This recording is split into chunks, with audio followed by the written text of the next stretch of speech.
All right, everybody, welcome to BO Boys for Sunday, February 9th. Fuck it, it's a raw feed. We're doing it live. I'm Clayton. Yeah, I'm Pat. Clayton, it is big game weekend. We are broadcasting today uh, on Big Game Sunday.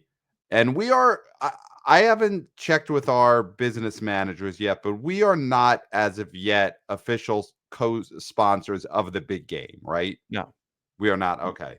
So we do have to make sure to be mindful of we're not big game sponsors as we talk about big game weekend. We are not getting our beak wet. So I guess we also shouldn't do a lot of promotion for this big game if we're not getting paid.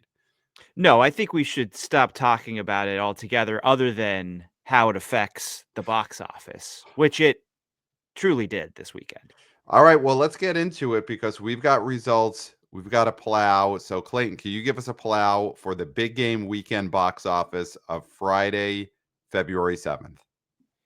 Number one, Dogman made $13.7 million, down 62%. It added two theaters. It's at $54.1 million in its second weekend. Number two, a newbie, Hard Eyes, made $8.5 million in its first frame. Number three, Love Hurts, and this hurts for Pat, $5.8 million in its first weekend of release. Number four, Mufasa, The Lion King, made $3.9 million, down 38%. It lost 235 theaters. It's at $235.2 million in its eighth weekend of release. Number five, Companion, made $3 million, plummeted 68%. No theater change. It's at $15.4 million in its second weekend of release. And I think let's just go to seven. Lucky number Okay. 11, because number six, One of Them Days, $3 million, down 49%. It lost 255 theaters. It's at $39.3 million in its fourth weekend of release. And then a new documentary, Becoming Led Zeppelin, made $2.6 million in only 369 theaters. And that is your top seven. I mean, that Becoming Led Zeppelin documentary, its per screen average was $7,200. It is by far the highest per screen average of the weekend, just Mhm. destroying the other two newbies. Are you a Led Zeppelin guy, Clayton? I mean, I wouldn't designate myself as a Led Zeppelin guy. I think, like all red-blooded American boys, I went through a Led Zeppelin phase when I was in my teens. I think they Right. really do resonate with the teens. And, when one of their songs comes on, I groove.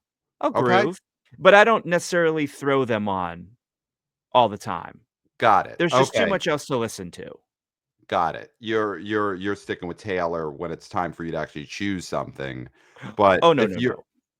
But when you're in the truck, when you're barreling down the highway, you're turning through the stations, you land on Q104, then you're like, okay, Stairway. This is the next 11 minutes of my drive. I mean, I think that you sort of hit it, is that when they come on the radio, it's a blessing. Right. But this was people actively seeking out Led Zeppelin because when Mhm. you go to a movie theater, it's different than Q104 just happening to be the next number on the dial. So Yes. so we had people who went out of their way to the equivalent of throwing on the record. They left the house being like, I am now going to watch Led Zeppelin right now. Should this get a wider release? Is there a chance we're on the cusp of a Zeppelin revival with this documentary? I mean, honestly, I think this is the case of whoever wanted to see it saw it. I mean, Okay. a rabid fan base wanting to see this documentary, and, post that, I think you're probably not gonna get much interest. So you I don't don't think any Zeppelin songs have, and, correct me, anybody out there, if you Mhm. know, I don't think there's any Led Zeppelin songs trending on TikTok. That's what I was gonna ask, is do we are we not aware, but Kashmir is, the biggest TikTok song right now, and everyone is doing, like, some kind of TikTok dance trend to Kashmir? You know, is Yeah, like that possible? somersaults or something. I don't know. I don't know. I'm not plugged in enough. I'm not plugged in enough to the TikToks. Um, is this the biggest Led Zeppelin has been since the Godzilla soundtrack? The 1998 Godzilla soundtrack. In the last 27 years, is that the timeline of they had a big revival when it was Jimmy Page doing what was it, Kashmir, that they redid for the Godzilla song? Was that the song that they remade? And then so Zeppelin must have got a Mm, big boost then, and then it's 27 years of kind of just being on Q104 until this movie came out. Come With Me was the song, but Well, but it referenced it was Kashmir was the song that they were remaking for it. yeah, let me see. I'm Yeah, I'm because you had it, researching. Kashmir, you're correct, sir. right, yeah. So this movie could be and it's everything is box office, everything is movies, even music is movies. This could be Led Zeppelin's highest point since they teamed up with Diddy 27 years ago, Who at the time was Puff Daddy. who was Uh, Puff Daddy. Yes. yeah, so I do wonder if he's a talking head in this at all, in this documentary. Oh, wow. Okay, that could be part of why it did so well this weekend is the intrigue of people being thinking, "Oh, is Diddy, formerly Puff Daddy, going to be in this movie, and will we learn any secrets about the case through this Mhm. Led Zeppelin documentary when he's talking about performing with Jimmy Page 27 years ago?" Yeah, see, this is maybe skewed because of the true crime ghouls Right. who want to come and scribble down in their little psychotic notebooks any Right. sort of, clues that they can get from a talking head of P. Diddy in a Led Zeppelin documentary. Right. I don't think we have post-track numbers for this documentary. I would Mm-mm. be curious to know how many people came to this Led Zeppelin documentary who self-identify as true crime podcasters. You've got X percent Caucasian, X percent Latino, X percent this, that, and then what is the percentage of true crime podcasters who wanted some new Diddy talking heads this Yeah. weekend? That would be an interesting analysis that I Now hope someone gets on. is this okay? I was wondering if this was a Fathom event, but I don't think it is. I think it's just a limited release. Yeah, it's Sony. Sony Pictures is listed as distributor, and they don't really do Fathom events unless they are re-releasing a catalog title for a Mhm. special anniversary. So Yeah. this is a movie that has a chance to grow. And again, it depends on a lot of things. How much do the true crime aficionados get out of Puff Daddy in this movie? Is there a TikTok uh Led Zeppelin revival that's happening that we're not aware of? Like, hey, whole lot of love. Maybe this is Valentine's week. Maybe there's a whole lot of love dance craze that's happening right now. Yeah. Yeah, So maybe there's a, black dog and people are doing back handsprings. yeah. So we will investigate that more, but let's get into Can do I just you quickly of just course. talk about the number 6 movie, Yes, of real course. quick? Because one of Yes. them days feels like the last 2 weekends, it's just been The Bridesmaid instead of The Bride. Because when you look at how close it was to Mufasa, Mhm. less than 1,000,000 away, and Mhm. then oh, no, I'm sorry, how close it was to Companion, Yeah, yeah, Companion, yes. 20,000 away Yep. from overtaking that movie, and Mhm. then last weekend, it also was very close to the movie above it. So, it's having a really good run, and the where it's stacking up just isn't showing it, I don't think. I think it's just getting so close to these movies that are in more theaters. When you look at Companion, that's still in 3,285 theaters. One of them days is in 2,000 theaters. Yes. 2,050 theaters. And it's still running with these movies that got way more push Yes. and have been Yes. out for a shorter amount of time. Yes. If one of them days had the theater count and was getting the push of even a companion, it would Mhm. be so much bigger than it is. Yeah. I mean, all to say right now it's at what, 39 million, almost 40. Yeah. It's going to get itself over 40 this week. I mean, obviously next weekend's going to be tough for every holdover because of the juggernaut coming in. Yeah. Um, Well, but Paddington. Paddington, of course, Paddington in Peru, which, as we've always said on the show, was a logical next step for Paddington because he's from Peru, and we always knew that, and we We've never never thought, okay, wavered from that. we never wavered. Yeah, we never waver, and more than anything else, we've never wavered on. We've never wavered on Paddington needing to go to Peru. Mhm. Um, That's where he's so from. that's where he's from, of course. We I both mean, of knew course that. that's where We've he's always known from. that, right? So it's always what people associate Paddington with. So next weekend is going to be tough for everyone. One of them days, though, is still the best poised of, I think, a lot of these holdovers, including the ones that came out this weekend, to do some business alongside Cap because it just got something going. It's got this word of mouth. It's a comedy, and just do wish it got more promotion. Would have liked to see it crack the top 5 ahead of Companion because Companion feels like such a dead movie right now. Yeah, It's yeah. I mean, but also its second weekend went up against another horror movie.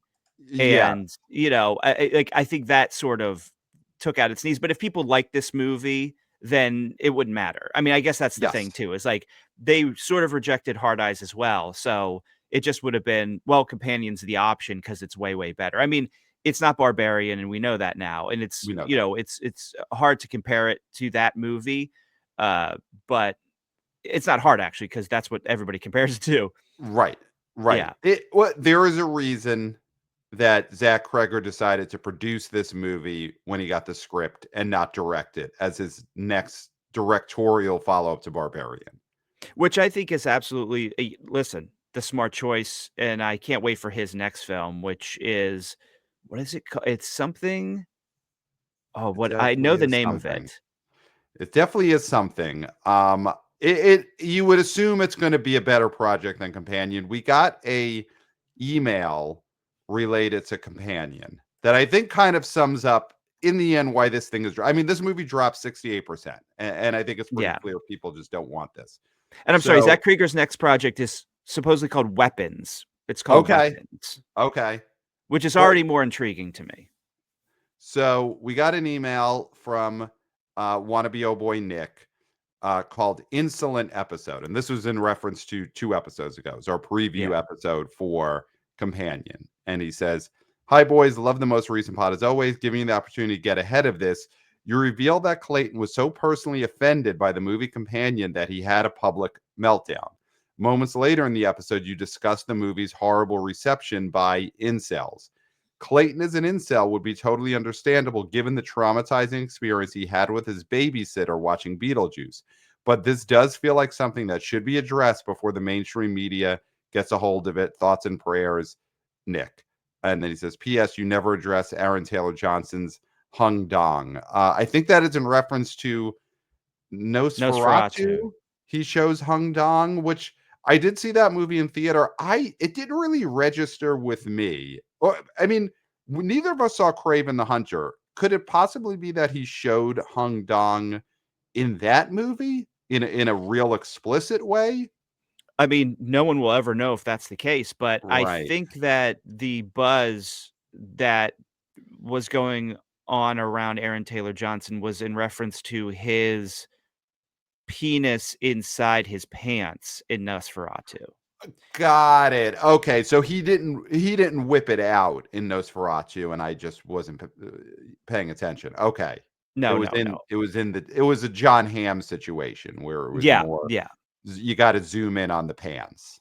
Mhm. But Um, I didn't know I mean, I didn't notice the bulge. The person I was with when I saw the movie did not notice the bulge. Okay. And so it must not have been prominent enough. I think you really had to be looking for it. Yeah, I saw that movie with my wife, and she did not reference the bulge. Yeah. And now I do feel like I need to ask her, was there a bulge that you noticed that you just didn't even say anything about? And if Yeah. so, why didn't you say anything about the bulge? Um, That's definitely a conversation you should have with your wife. Is like, do yeah, you not feel comfortable talking about these bulges with me? right. And if so, is that the is that the sort of relationship I've created and Exact. cultivated? Yeah, yeah, yeah. I mean, not that it would be my fault in any way, but sure, I do want to know why she wouldn't have noticed, wouldn't have mentioned a bulge if she had noticed it. And Yeah. we were sitting Nosferatu. We sat third row. We were pretty Okay. close to the screen, and it makes me think then she did notice the bulge and didn't say anything. And yeah, this could be, we've been together a long time, never had any kind of counseling, never needed it. This could be the situation where we need a third party mediator Yeah. to talk us through this. Yeah. So that's just the PS of that email, but the crux of that email from wannabe oh boy Nick is the fact that you, of course, we talked about on the show 2 episodes ago, me and you had a huge almost led to fisticuffs post seeing Companion in the balcony at the Regal Dolby screening room, and you hated Companion. And Mhm. of course, Companion is a movie that is very hard on incels. Yeah. So there was a he's making the inference that the mainstream media might pick up on this. So Clayton, is there anything you want to say about your public meltdown against Companion and the fact that Companion casts incels as a villain before the mainstream media makes a connection? What do you want to say? So I mean, Nick, this is, obviously thank you because, to be able to get ahead of this, a lot of people don't have that opportunity, Hmm. right? And it seems like today's society, nobody ever really just steps up and says exactly, where they stand. And I'd like to say, obviously, I'm not an incel. And if you are an incel, you're a dipshit. Okay. So these are Wow. facts, right? So I'm coming out and saying it. All right. Wow. So there's no two ways about it. Now, saying that, that doesn't mean that I am gonna watch a badly written movie. And I don't okay, listen, I don't wanna say badly written movie. What I wanna say is a movie I didn't enjoy that I don't think stuck the landing, and I think had a lot of problems that kept me out of it. Hmm. I'm not gonna just say it's a great movie because incels are the villain. Because also there has been so many movies in the past few years where incels are the villain, and they're movies that I've enjoyed. Like, Right. this isn't the same thing, but again, Barbarian, a far superior movie that talks about, how men relate to women, and it's done in such a better way than this movie by, like, 1,000%, and I enjoyed that movie thoroughly. This just did not hit with me. I also had not had my first act nap, which I always Hmm. need. Yep. And so that I think led a lot to me disliking this movie more because it is easier as Pat, because you did nap a little bit during this movie. I did. If you Uh, miss out on some of the lameness, you can kind of put things together in your mind in a better way and be like, okay, I can make this make sense in my mind. But to watch the movie the whole way through, I was like, these characters are nothing. This is not a new story in any way, shape, or form. And then when you get down to the brass tacks of how the robots actually worked, it didn't sync with me, right? yeah. That seems to be in your post movie public meltdown, that seemed to be what stuck in your craw more than anything incel related. It was the treatment of the robots in this movie. That was one of the main things you were yelling and screaming about in the balcony after this movie.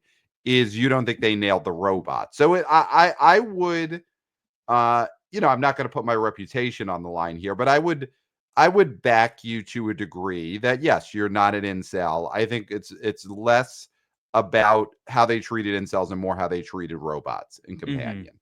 Yeah, yeah. But if the mainstream media wants to latch onto something, which hey, potentially could be great for the show, yes, don't make a story try and insinuate Clayton is an incel, but I think make a story saying he is very supportive of robots and how they need to be portrayed in society. Accurately, absolutely. They need to be Yeah. portrayed accurately as to how they would actually, uh, perform and how their actual functions would be, and this just didn't do it.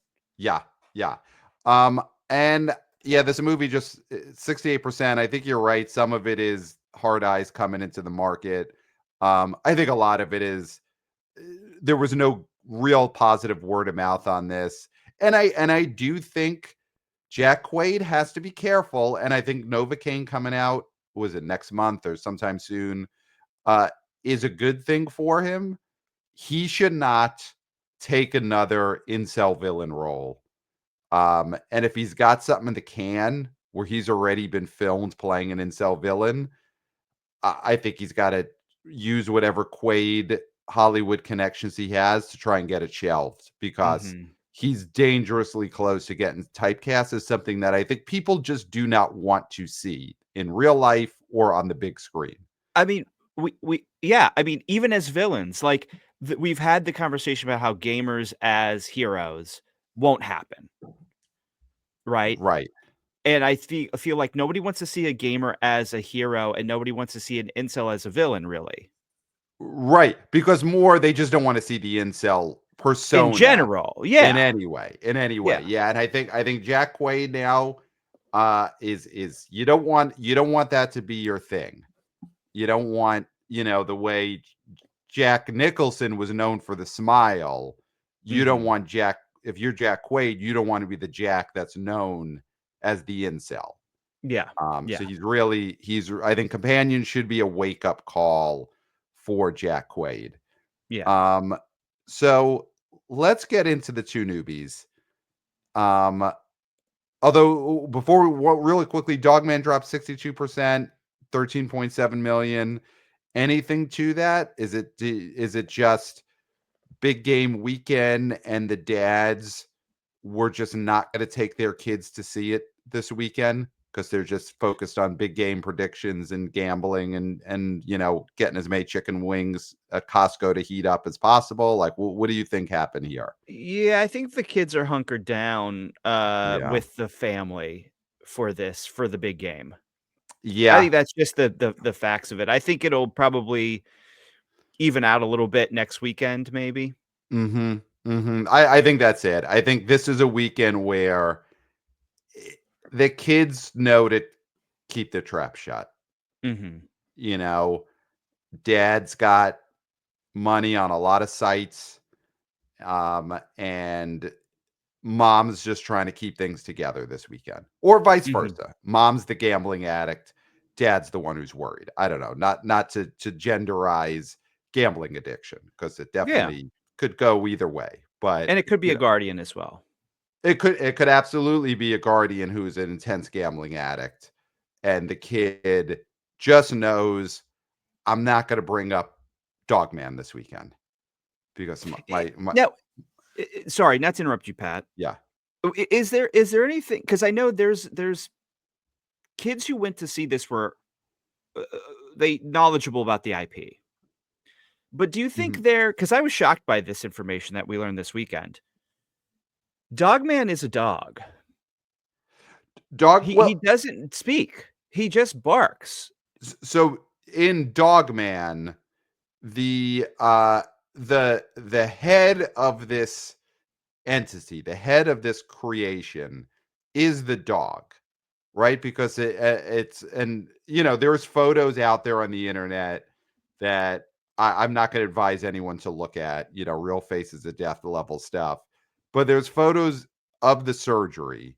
And in that surgery, it looks like the police officer human has been beheaded and the dog has maybe been disemboweled. And so the head is of the canine. Mhm. And but all to say is like we did get that report. I mean, we could say his name. Chris Klemmer of Barstool has been on this podcast before. Be on it again.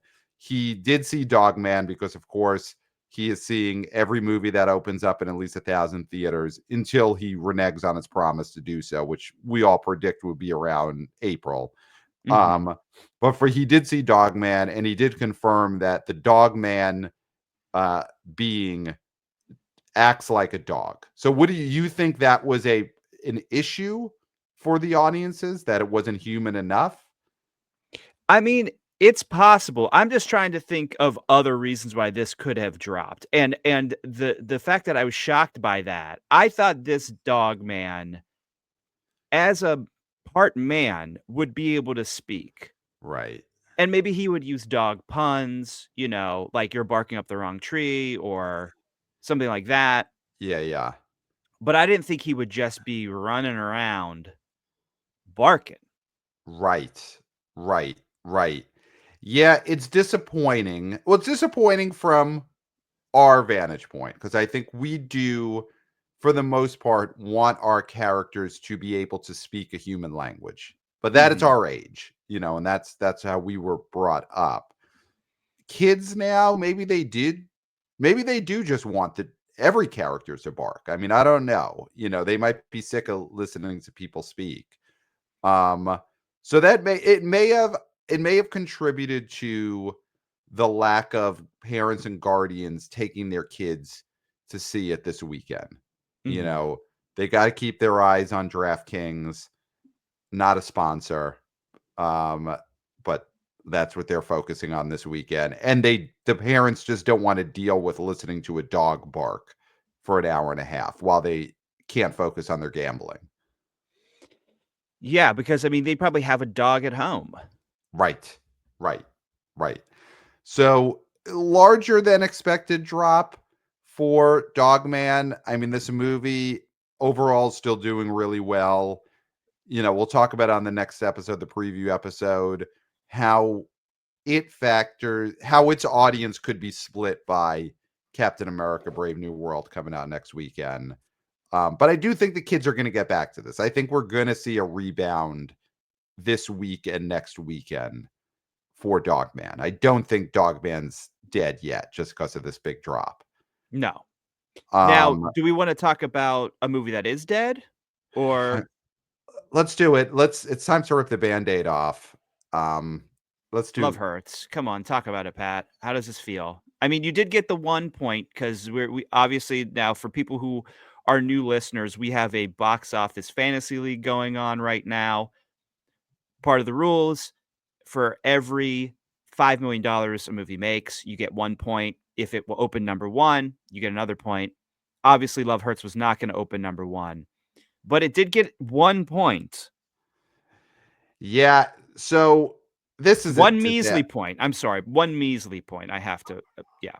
no, this is a nightmare. This is the nightmare scenario. Mhm. And I wish that we also, and I can only blame myself because I created the scoring system for our fantasy league. I wish there was some way of also getting points for loyalty because I stayed loyal to this movie, to Love Mhm. Hurts. We each have one opportunity in the season to drop a movie and pick something else up. I considered it. I considered doing that the second I drafted Love Hurts. And instead, I looked at Ke Huy Quan, who just won an Oscar about a year or 2 years ago for Everything Everywhere. And I said, I can't abandon this guy. This guy has been abandoned before by Hollywood. He was Mhm. child star in the 80s, Goonies, Temple of Doom. I loved Ke Huy Quan when I was a little kid. And then I, like the rest of Hollywood, abandoned him.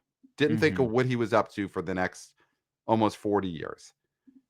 And he makes his big comeback. He's in that hit movie. He wins an Oscar. He's, reunited with Spielberg and Harrison Ford on the Oscar campaign trail. He's finally got this Love Hurts movie where it's starring vehicle. He's the lead. He gets to show off his martial arts. I could not abandon him again. I could not drop Ke Huy Quan the way we all dropped Ke Huy Quan after Temple of Doom. Mm-hmm. And I stuck with him.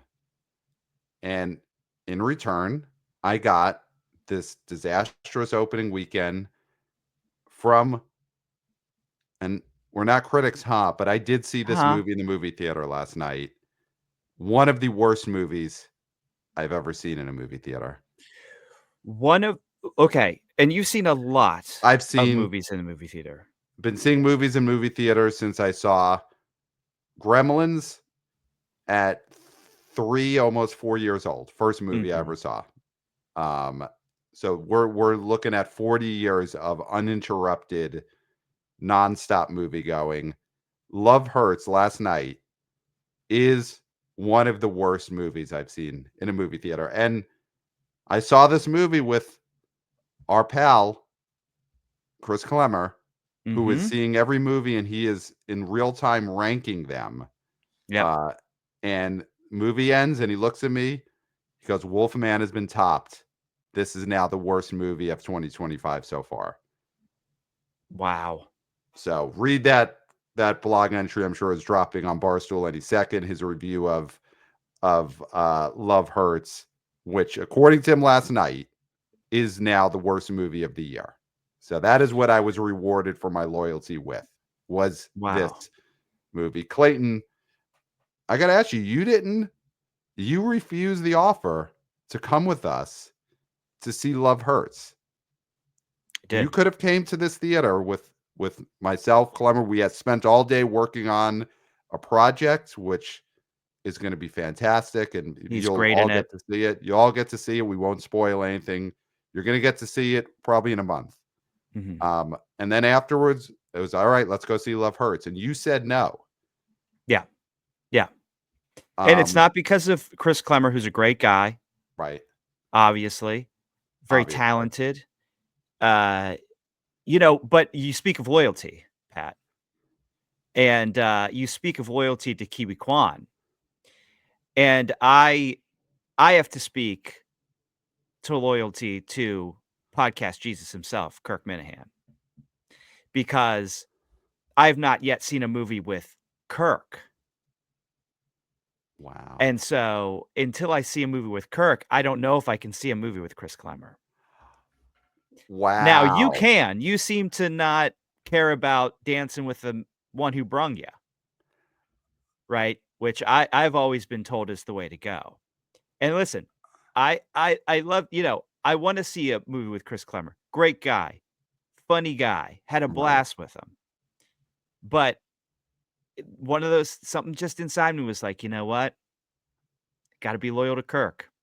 I don't wow. feel like there was anything in you that made you feel that way, but I mean, that's you. That That's is you, me. and this is me. I mean, listen, who stuck up for me when an intern came on this show and tried to take my place? Kirk. Kirk did that. He Who called our didn't? intern a worm. He called him a worm on your behalf. Call A Christopher a worm. a kid that has done free work for us for years Yes. was called a worm, and deservedly so because of what he did to me. Mhm. Uh, that's loyalty on Kirk's part. And so why would I not show the same loyalty?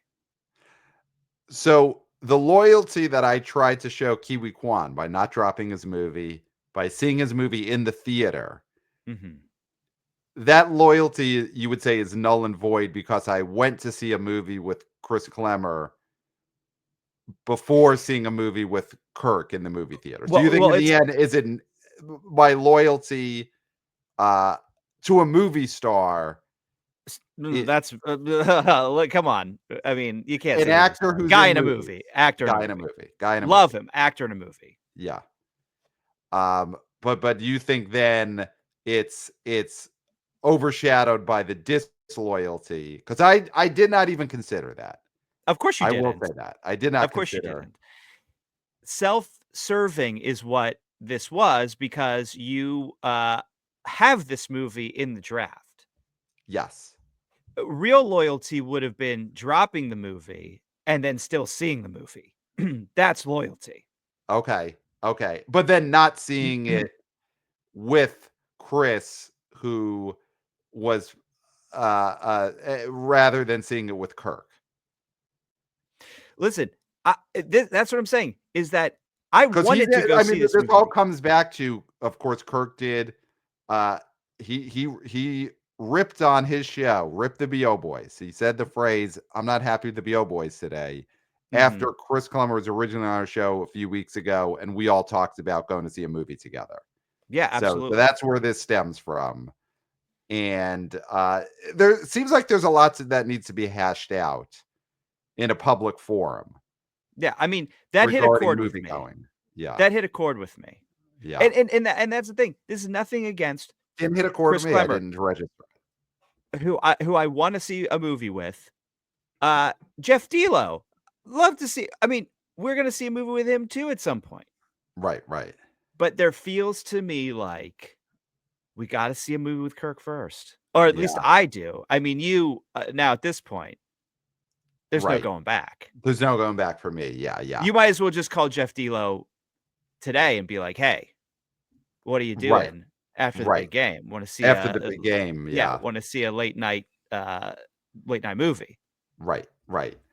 Um, so in the end, it always comes down to loyalty is paramount for you. Yeah, Loyalty is paramount. and then Now, and then also, also. and this can't be overshadowed, Mhm. I will not go see any of the movies that you've drafted Wow, because okay. because I will not give you 1 red cent towards winning this fantasy league. Wow. So that okay, let's now then stop pretending that this was about loyalty to Kirk, that this was about you trying to make a moral decision here. This is about you wanting to screw me over by not paying any ticket money to any movie that I've drafted. This is not about loyalty to a friend. This is about anger against a perceived enemy, which is me. But Pat, see, the lovely thing about the universe is that it can be both. Because when you open yourself up to the universe and you make the right choices, the universe says, "Hey, guess what? 2 birds, 1 stone." Right. Right. So by doing this, I can prove my loyalty to Kirk and also screw you over. Right. Right. So this is a huge weekend for you. This ended up being you were just sitting back in the rocking chair, feet up, just everything worked out for Clayton. Yeah. That Love Hurts bombed. You didn't put any money towards it. You could feign loyalty to a friend here. Just just everything works out. And Yeah. meanwhile here, I tried to stay loyal to Ke Huy Quan, and it blew up in my face. A man who's never been on the podcast. Well, maybe he will be after this because he's going to need to figure out how to promote. Do we think Ke Huy Quan is going to take the rap for how badly this movie bombed? You know, you hate to say it, but was this his shot at a starring vehicle? This opened to 5.8 million, so it didn't. What is our replacement for Cry Macho again? Fly to the moon. It didn't fly to the moon. It didn't open at under 4, But it but flew with the angels. I mean, this is a Charlie's Angels situation. yeah, yeah. Um, he seems like a nice guy, and I'm glad he got the Oscar and got to get all those photo ops with Harrison Ford and Steven Spielberg, and that's great. But man, this is tough to then, if you're his management, negotiate another big screen starring vehicle. I'm sure he could be, the lead in a Frank Grillo straight to red box movie, but starring Ke Huy Quan vehicles are going to be tough to come by after this movie.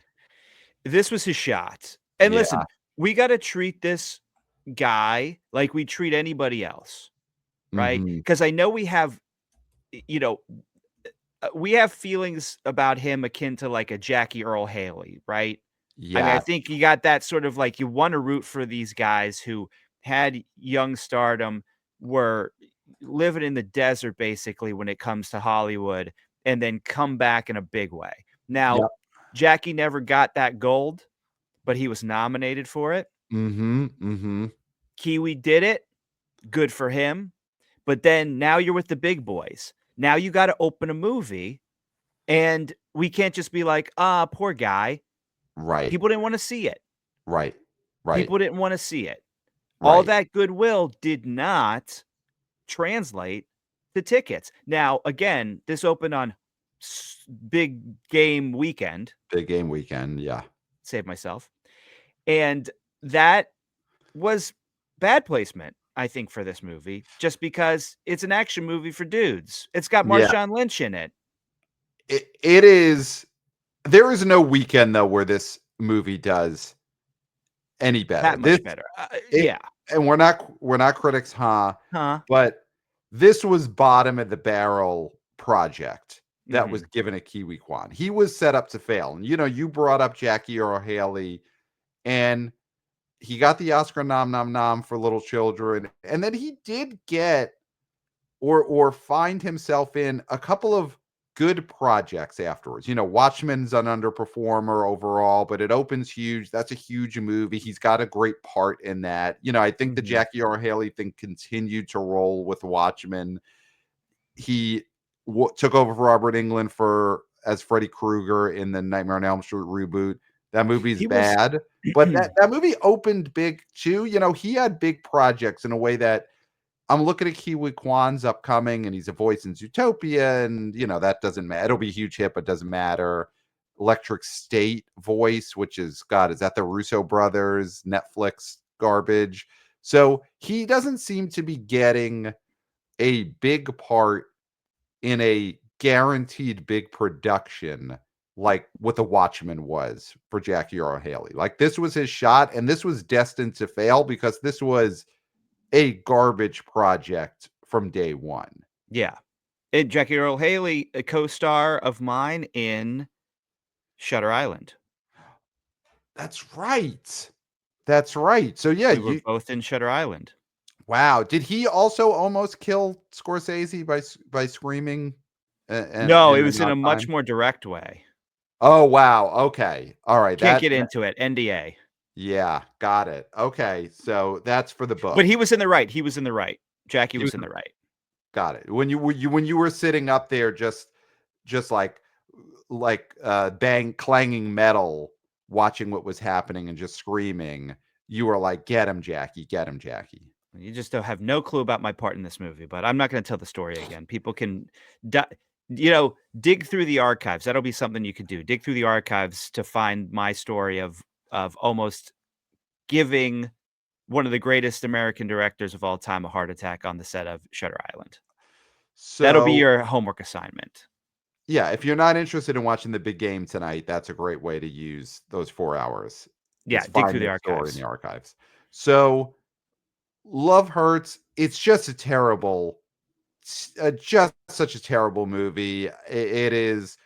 There's no hook to it at all beyond the hook we've seen in Your Nobodies or a million other movies where this guy looks nerdy, but actually he's got a past and he's going to fight. And watching the movie, there was nothing beyond that. Mhm. And I think, though, more than Ke Huy Quan, this movie, and you hate to blame the actors because they're just signing up to be in something and you want to work, but Ariana Debose, another recent Oscar winner. She's the co-star in this. Mhm. And I do think this is career ending. Okay. Could I read to you her post-Oscar win career?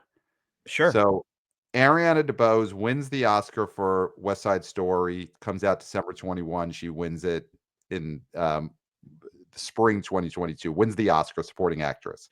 Since then, She was the lead voice in Disney's Wish. Mm. She was in ISS, came out January 2024. Vice's movie. ISS, the ISIS movie. Ariana Debose is the one of the leads of that movie. Then a month later, she's in Argyle, the movie that kills the Apple film division or theatrical division, pretty much. She's in Argyle. She's in something called House of Spoils, which has no box office. And I don't know if that is a movie. I've never heard of House of Spoils, but I don't think it's a streaming project. No idea what House of Spoils is. Then December, a few months ago, she's the co-lead. She plays Calypso in Craven the Hunter, which in total made $24 million at the box office. And now she is the co-lead in Love Hurts. This is, I think, the worst movie run I've ever seen, but especially for someone's immediate post-Oscar win. Like, Clayton, who do you think, without, I have it in front of me, so I don't want you to look it up, but I know who you're going to say. Who do you think has one of the most famously bad movie careers post winning an acting Oscar? Similarly, as someone who broke out with their Oscar win in a supporting category and then becomes a punchline. Oh, I mean, it's Cuba Gooding Jr. Cuba Gooding Jr. I mean, So but Halle Berry had Catwoman right after, but I think is a she's star, stayed a she's a star star. and But righted the ship. Cuba Gooding, you're right, is the one. And what is surprising to me when I look at Cuba Gooding's IMDb is that I'm reminded it didn't go completely south immediately for Cuba Gooding. Like, in your head, what are the Cuba Gooding Jr. roles that signify him falling into being a joke of a movie actor? What are the ones? Uh, I would say Rat Race, Snow Dogs, Boat Trip, Yep, those yep, films. I mean, a lot of people stick up for Rat Race, but he's also in Norbit. I know that's way later. right. Radio. Radio. So the big, you name the big three: Snow Dogs, Boat Trip, and Radio. Those are the ones that you think of when you think of, man, that guy won an Oscar, and now Mhm. he's doing Radio, Boat Trip, and Snow Dogs. He won the Oscar for Jerry Maguire, which came out in 1996. Snow Dogs doesn't come out until 2002. Boat Trip's 2003. Radio's 2003. So immediately post winning the Oscar, he's in next year. He's in As Good as It Gets, which is a Best Picture nominee, huge hit. Then he's in What Dreams May Come, which is a failure, but it's a big Robin Williams movie. Instinct, where he's with Anthony Hopkins, does okay. Men of Honor, which is him and De Niro, also does okay, 48 million. He's in Pearl Harbor, which Mhm. is a big earner. It doesn't, they thought it would be Titanic, but it made 200 million domestic. Yeah. So all to say, Cuba Gooding has a post Oscar run that doesn't totally click, Mhm. but it's not like he goes from winning the Oscar to Radio. That's what Ariana DeBose's post-Oscar run is she basically wins the Oscar, and then her next movie is Radio, and then Mhm. Boat Trip, and then Snow Dogs. She does the Cuba Gooding Snow Dogs run immediately upon winning the Oscar. That is what's so amazing about what the run she's in right now. Mhm. Yeah, I mean, obviously, it's a different industry at the moment Mhm. because what are her options truly? Sure. That also is the thing, but there's a few, there's a few questionable decisions in that run. I mean, I think you have to do the voice of the Disney movie just because you have to, You have to. but Yeah. but there are questionable decisions made here. But again, you think like, what are the options? Totally. Not to put this all on the actor, but it's just stunning to live through this Yeah. Ariana Debose run. It's not even anything about her in particular, but the fact that we are living through someone wins an Oscar, and then within the next 2 years, they have done Love Hurts, Argyle. They're the voice of the one Disney princess animated movie that totally, completely bombs. Mhm. Um, they've done ISS, the ISIS movie, and Craven the Hunter. Again, it's as Yeah. if Cuba Gooding won the Oscar, and then his next movie was Boat Trip. Yeah. Yeah.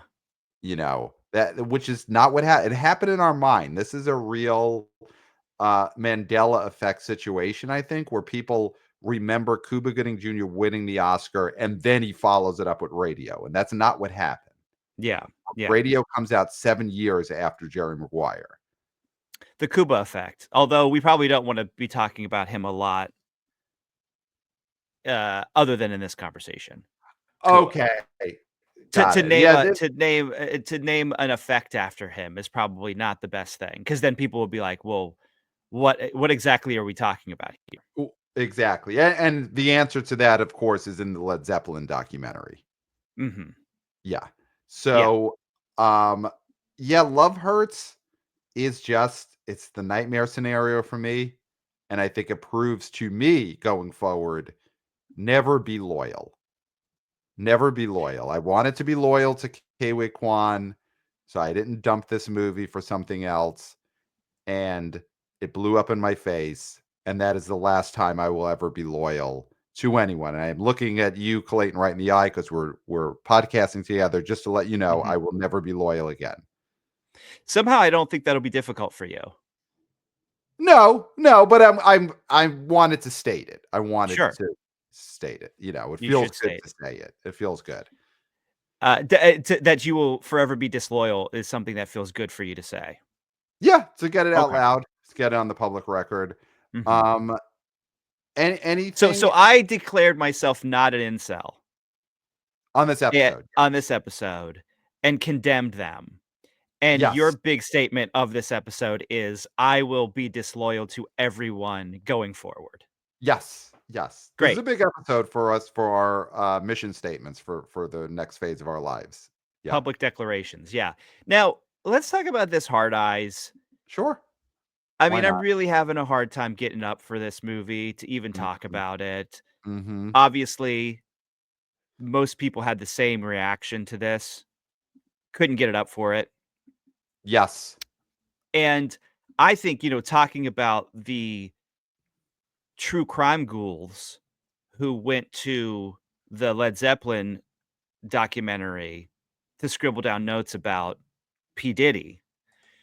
I feel like the only reason that I'm at all interested in this movie is because of speaking of a Gooding, the, the interest I have was the press tour by Mason Gooding talking about Scream 7.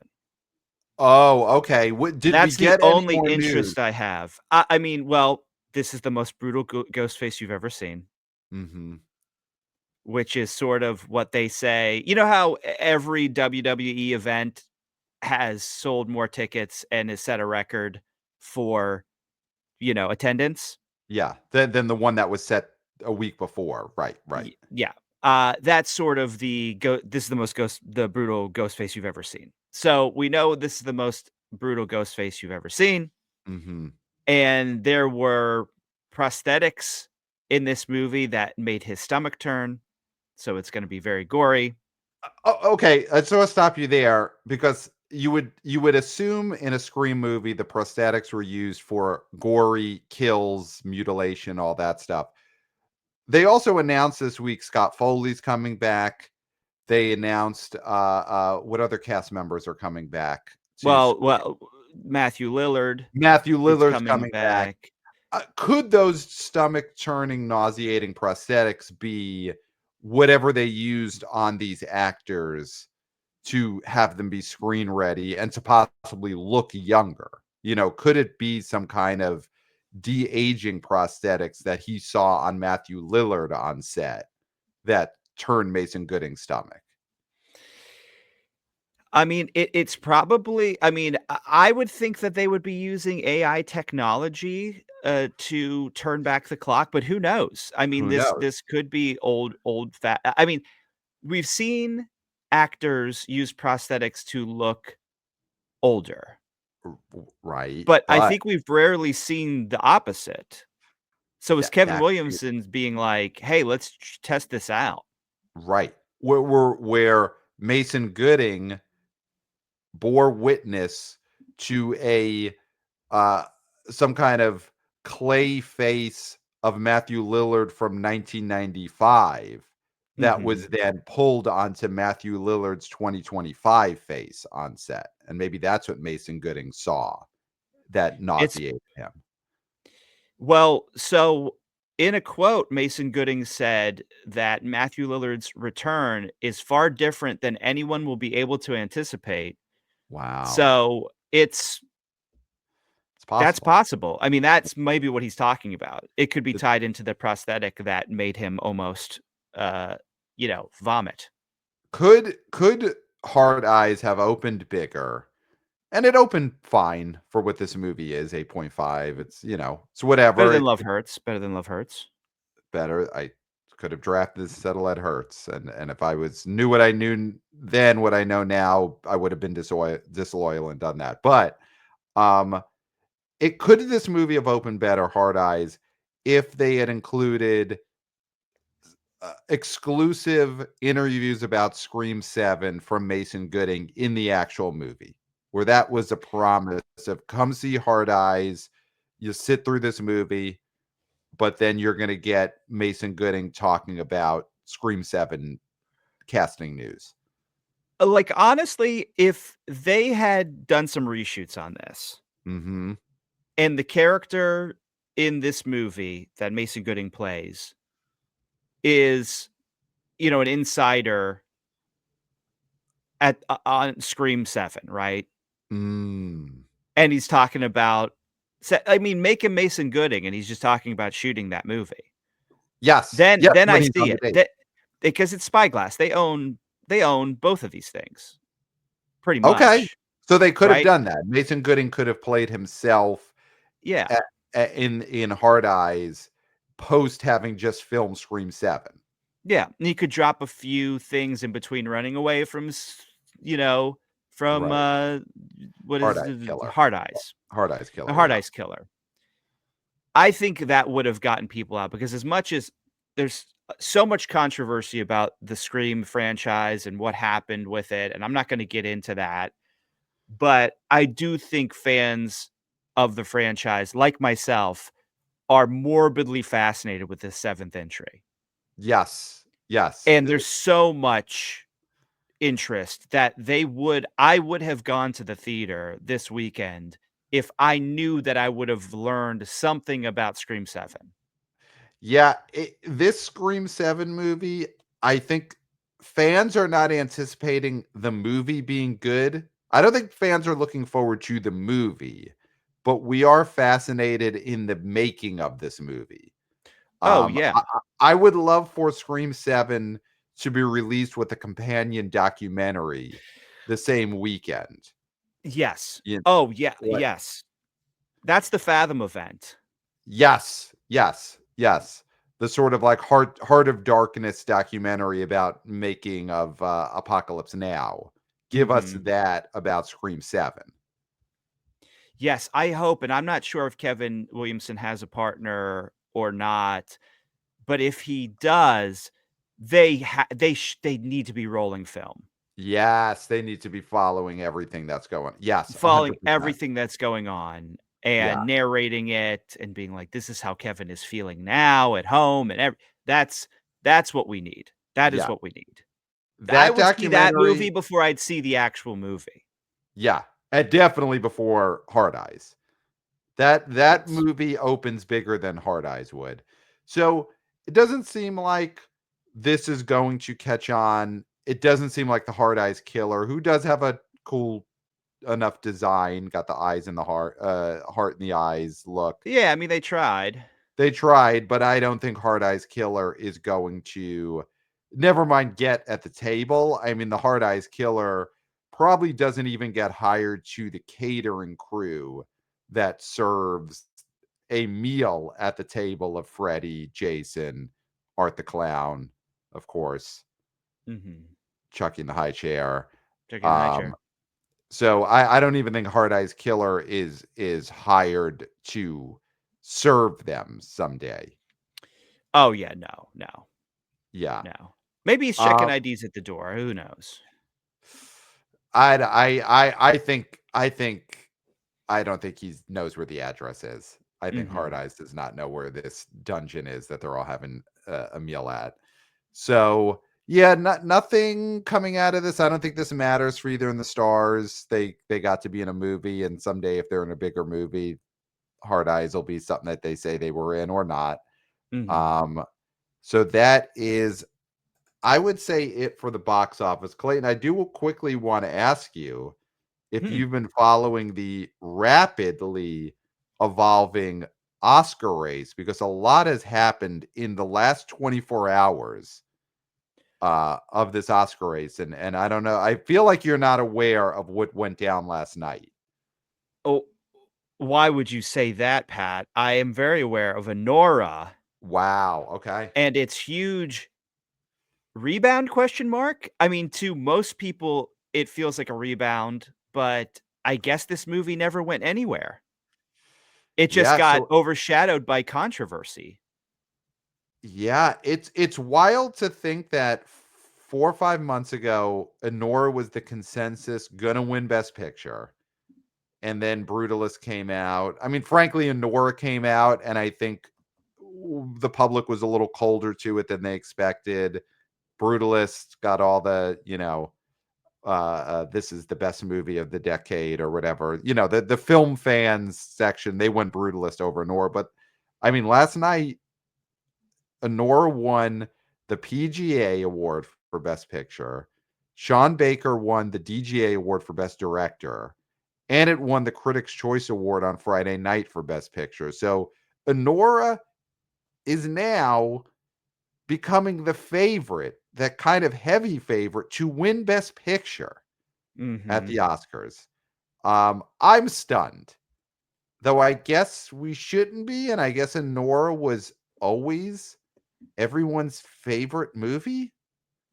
I mean, it had the most I mean, it had so many wins that we were overlooking just because I think it was not being talked about in the same way as some of the other movies. I think, Brutalist coming out afterwards got it a lot of buzz. A Complete Unknown coming out afterwards and sort of getting all of these, surprise nominations stole its thunder, and Nora's just been chugging away.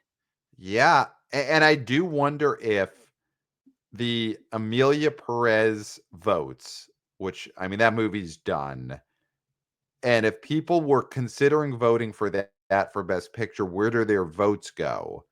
Mhm. And maybe Anora is the movie where those votes go, not to the Brutalist, but the Amelia Perez curious are now all gonna go to Anora as like, "Oh, that's artsy, and maybe it has a similar enough message that I want to get behind," as opposed to the Mhm. Brutalist. Um, Yeah. so I woke up to that this morning, and I gotta say I was floored. The DGA and PGA wins, I was floored. Well, Completely. you were somebody who was saying Anora's pretty much dead. And I don't wanna say Yes. that you're the only one. So many people were saying the same thing, Yeah. on the message boards, on Reddit. There was a lot of Yeah. talk about that. Now, I'm looking at Gold Derby, and I feel like it's been it is been updated enough. I do think that we're gonna see Anora move up higher, but right now for Best Picture, this is its top 5. Okay. Brutalist is still at number 1. Anora number 2, Conclave number 3, A Complete Unknown number 4, and Wicked number 5. Wow. Wow. Now Amelia Amelia Perez out of the Perez top 5. is Out. out of the top 5, and I Done. do think it's dead. Yes, it's done. It's 100% done. I think there is still the very real possibility that Zoe Saldana does not win Best Supporting Actress because of the Amelia Perez backlash. I don't think that Mhm. hasn't figured into any of the awards she's won up to this point, because voting would have happened before the last 2 weeks. But I definitely think the Oscar could be affected by that all the way down to her. But Because it makes you think, if the movie gets an award, it's gonna cut to the cast, right? I yeah, mean, yeah, you're yeah. gonna see the camera going to the cast. And does anybody want that right now? Did A- anybody wanna be reminded of it on the biggest night when everybody else is enjoying themselves, and all of a sudden, if this person is at the awards, which is not a not a, slam dunk. I mean, Well, I'll even forget even the cast. Did you see so the director of Amelia Perez, Jacques Audiard, won Best Director at the Critics' Choice the other night yeah. and gave a speech, which I think is as much of a nail in the coffin of that movie as anything that the star has said. He goes up there and immediately says how I've written 4 different speeches for tonight. Mhm. So I'll do this one for this category. And then starts reading something and saying, yes, this is the speech I wrote for this win. And it was the Wow. most pompous from a nobody Yeah. speech in front of the most famous people in the world who are all voting on the Oscars that I've seen. Um, and I do think Zoe Saldana at this point is sitting back there ripping armrests off of chairs as she Mhm. watches her co-star tweet and give 60-minute interviews. And now as she watches this buffoonish director give one of the most off-putting speeches I've seen on an award show. Wow. And I think if you're Zoe Saldana, this is tough because these are bumbling idiots around you who are possibly going to ruin your Oscar. Um, She was this was one of the most easy breezy wins mhm. for the longest time that we've seen. It was gonna be her and Culkin Yeah. breezing up there, taking their awards, and then being like, "Let's let everybody else sweat it out because we ain't worried." And Yep. now Culkin ain't worried, but Saldana is. So on the Culkin front, Critics' Choice, listen, it's not a Guild Award, it's not Academy voters, it's critics, huh? Huh? But he won Best Supporting Actor for the Critics' Choice Awards the other night. Didn't even show up. They Yeah. the person accepting said Kieran is in New York rehearsing for he's going to be in a Glengarry Glen Ross With Bobby Broadway Odenkirk. with Bob Odenkirk. Um, but I do think there is something there where if you're an Oscar voter, again, it's not the Guild. I'm sure he'll be there to collect his SAG award, but it is a major televised award show. The Critics' Choice was on E, not on ABC, but it's on E. And he blew it off to go run lines with Bill Burr. But Pat, come I, come I, on. This I'm guy's just doing a saying. Mammoth play. I'm just saying. I'm just saying that if you're an Oscar voter, it now creeps in the back of your head.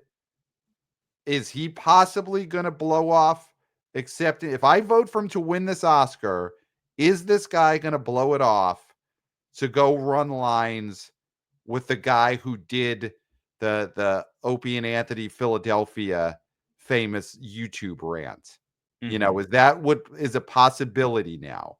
Because I Or a think the WWE possibility is house out. show. I mean, it depends on when there could be a house show that he would go to. It's very possible. It's very possible. I mean, that Kieran Culkin doesn't attend the Oscars because he gets tickets to see a WWE show. I think it would have to be a pay-per-view. I do think Okay. I do think it would have to be a pay-per-view for him to miss And the then the Oscars, photo but they show of him is him with Rhea Ripley. Right. Instead of collecting his Oscar. Yeah, he's just like, here's a pic of me and Rhea Ripley. Right. Right. And I think that's, if you're an Oscar voter, that's creeping in your head when it comes to Kieran Culkin. You know, I is he I going to I show up? Is he going to show up? And I just throwing I that think out there. I think you're really trying to find you've been sort of on him for his speeches earlier for being sort of glib. You're And on usually him you're the anti-glib guy. And that was a very glib Golden Globe speech he gave. but the thing with him is that that's his brand. His brand is glib. Mhm. And I think that's what they wanted from him. Okay. I think there was enough sincerity in it. I think, if anything, I think he might be busy looking forward to that Tony, right? And not thinking about getting this Oscar in his grip, Well, right? I mean, I think that's sort of what you're thinking is like, okay, get this Oscar first and then go for this Tony. Because listen about exactly. it. This guy, if he wins this Oscar and he's in Glengarry Glen Ross, Mhm. we could be talking like close to an EGOT for this guy. It's going to be hard to get that Grammy, but You he could might always be able get to it. do it with an audiobook, Yep. audiobook, audiobook. Yeah. And so that's because I mean, Jimmy Carter won a Grammy posthumously, oldest Mhm. Grammy winner ever. Mhm. And but he helped write Espresso, so that's different. But Mhm. he could have easily gotten for an audiobook. Now, the thing with Kieran is like there is a level, yes, if you're thinking like so deep the way you're thinking as an Oscar voter to be like, hey, hey, hey, we're more important than a Tony. Yes. So get that Oscar first and then focus on your Tony. Yep. So I And see that maybe, but I still think he wins. But I understand you being like, hey, let's be careful here. let's because you're there's a line you cross with these Oscar voters where you're too glib and you're too flippant about this. And I do think not going there to accept a televised award, to instead run lines with Bill Burr, is the type of thing that if you are, especially one of the longer veteran Oscar voters, you know, you're a hairdresser from the 70s who got to produce a movie and you still get to vote to the Oscars every year. You're the type of voter that is watching the Critics' Choice Awards from whatever room they've stuck you in. You're rocking back and forth and you're saying, Kieran didn't show up. Kieran didn't show up. I'm not voting for this guy. And it feels like for the person to step in here is very muddy because I could see Guy Pearce, Edward Norton, or Yora from ANORA winning because who really is the second here? Yeah, I mean, you would think it's Guy Pearce, except he didn't get the SAG nom nom nom. Yeah. Um, I would have thought Ed Norton, though maybe a complete unknown isn't as strong as we thought. So is it Yuri from Honora? Is Yora, Honora I don't know. is it on does it have that much momentum where it could even carry this Yuri guy to a surprise win? I think Uh, it's Yora. Yura. Yura. That is also as far as Yura. we will learn. Yeah. Yura. I don't know. I don't know. And I do still think Kieran, of course, is the heavy favorite. But, but, but he's not running a flawless campaign when it comes to these precursor award shows. No, Glib no. speeches, blowing them off to hang out with a comedy cellar regular. I do think there are mistakes being made here. So that's where we're Yeah, at. so the Should be an supporting interesting is last couple of weeks. yeah, supporting is not set the way we thought it was for sure. And then the actor and actress, as much as people were saying Demi Moore is slam doink, again, she could absolutely 100% get Stalloned. Oh, 100% she could get Stallone. And Because you know especially who's if what? creeping up behind her is Fernanda Torres. Oh, that's where you're going. I mean, You My thought thought Mikey. my thought is I still think it's Demi, but if ANORA is as strong as it seemed to be this weekend, Mikey maybe is back in the conversation. If you're Demi, you are not happy with the results this weekend. You're not happy that No. ANORA you wanted to see Brutalist do what ANORA did this weekend. You didn't Mhm. want to see ANORA get life again. No. No. Um, couple of weeks till the Oscars. Could be very interesting. Very interesting. We'll be following it here. Um, and more to come. More to come. And Kieran, you got to show up and accept an award and don't be so glib. That's all I'm going to Mhm. say. All right. Strong So words. email us, theboboyspodcast at gmail.com. We love getting your emails, of course. And I'll just read this quickly. We got one from the great Sean, alcoholic, just emailed us last weekend. My kids age out of Dogman and will not see it in the theater with me. I would like to take them for the love of box office to make up for them seeing Captain Underpants on a pay-per-view at a Red Roof Inn.